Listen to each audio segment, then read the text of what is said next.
Halo, assalamualaikum warahmatullahi wabarakatuh. Perkenalkan, nama saya Nepindasari dengan NIM 856625833, jurusan PG PAUD.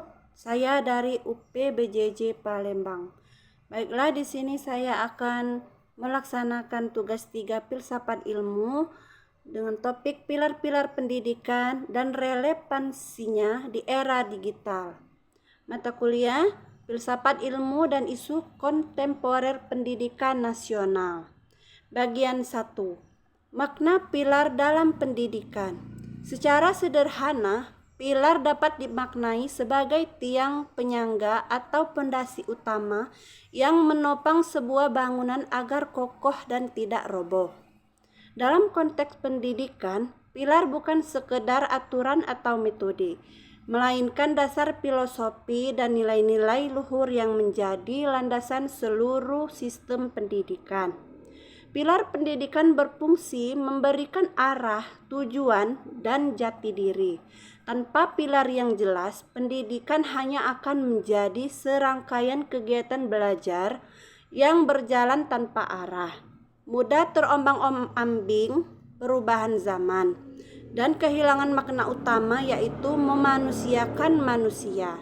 Di Indonesia, pilar pendidikan yang paling mendasar dan menjadi identitas bangsa dirumuskan oleh Ki Hajar Dewantara. Bagian 2. Prinsip dasar pendidikan Ki Hajar Dewantara.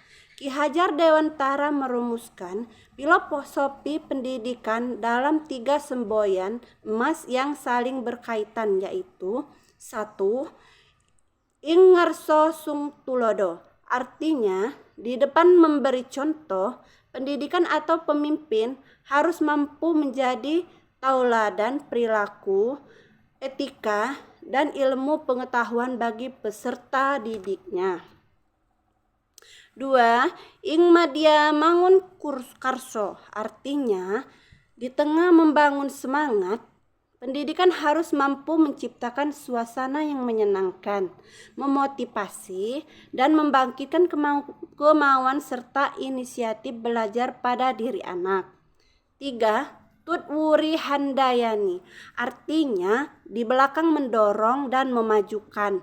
Pendidik tidak mendikte secara kaku, melainkan memberikan kebebasan dan dukungan agar anak berkembang sesuai potensi dirinya, sambil tetap mengarahkan dari belakang. Ketiga prinsip ini merupakan satu kesatuan sistem yang bertujuan membentuk manusia yang cerdas, berkarakter, dan mandiri. Bagian 3. Analisis relevansi dan tantangan di era digital. Kini tidak masuk di era digital di mana teknologi mengubah cara kita belajar, berinteraksi, dan mengakses informasi. Mari kita analisis relevansi dan tantangan penerapan kinerja prinsip tersebut. Pertama, ing ngerso sung tulodo. Relevansi sangat tinggi. Di era informasi yang melimpah, teladan pendidik menjadi rujukan utama. Tantangan dan contoh. Memberi contoh kita tidak hanya di ruang kelas, tapi juga di dunia maya. Tantangannya adalah banyaknya berita bohong, ujuran kebencian, dan konten tidak etis yang beredar. Guru dan orang tua harus mampu menjadi contoh warga digital yang baik, misalnya memverifikasi kebenaran informasi sebelum membagikannya, berkomunikasi dengan sopan di media sosial, dan menggunakan teknologi untuk hal bermanfaat. Jika pendidik belum memiliki literasi digital yang baik, bagaimana bisa memberi contoh yang benar? Kedua, ing madia mangun karso. Relevansi ini adalah kunci keberhasilan pembelajaran daring atau hibrida. Tantangan dan contoh. Saat belajar lewat layar, risiko siswa merasa bosan atau tidak fokus sangat besar. Prinsip ini menuntut guru untuk tidak hanya mentransfer materi, tapi membangkitkan semangat. Contohnya, guru harus kreatif menggunakan media interaktif, video edukatif, atau permainan pembelajaran agar suasana tetap hidup. Tantangannya, kesenjangan akses teknologi dan kemampuan guru dalam memanfaatkan alat digital secara efektif. Ketiga, Tutwuri Handayani, relevansi paling relevan dan mendasar. Di era digital, sumber ilmu ada di mana-mana. Siswa bisa mencari apa saja sendiri.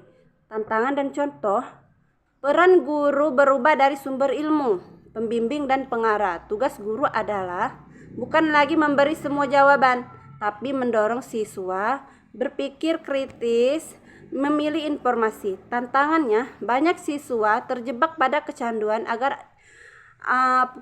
gawai atau informasi yang menyesatkan. Di sini harus berdiri di belakang, mendampingi dan mengarahkan mereka agar teknologi digunakan untuk mengembangkan potensi diri, bukan merusak karakter. Secara keseluruhan, tantangan terbesarnya adalah bagaimana karakter peserta didik tetap kuat di tengah derasnya arus budaya dan informasi asing yang masuk tanpa filter. Bagian 4, refleksi. Menjawab persoalan pendidikan nasional. Jika kita refleksikan, persoalan pendidikan nasional saat ini meliputi rendahnya kemampuan berpikir kritis, menipisnya jati diri bangsa, kesenjangan kualitas pendidikan, serta lemahnya karakter akibat dampak teknologi. Pilar-pilar Ki Hajar Dewantara adalah jawaban tepat untuk mengatasi hal tersebut. Teknologi hanyalah alat bantu, tetapi pilar-pilar ini adalah jiwa pendidikan kita.